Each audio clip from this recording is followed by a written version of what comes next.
Okay, here's another quick tip, something that we get to see every day, at least once a day. A zip runner.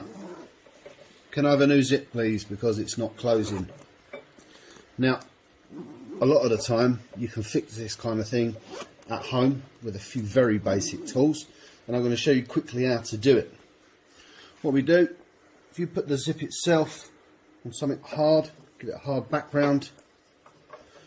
What we're trying to do is the zip runner itself runs on two plates, top and bottom.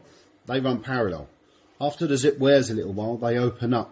So instead of the teeth interlocking, one sits on top of the other and they don't close. Our aim today is to tap the back of the zip back into its original position using a pair of pliers. If you can see that on the very back of the zip. So right on the very back either side. We give it a little tap right on the back of the zip runner. Not too hard, because we don't want to break it, even though it's broken, so if it needs replacing we can. But we always like to try this first. Look at that.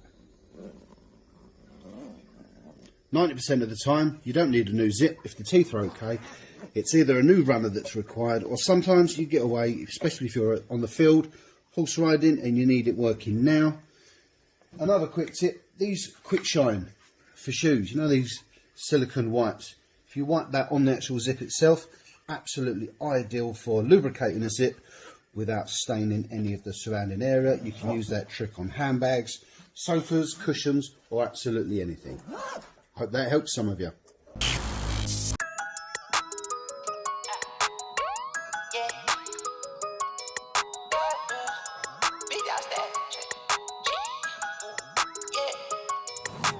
Big dog status, I'm a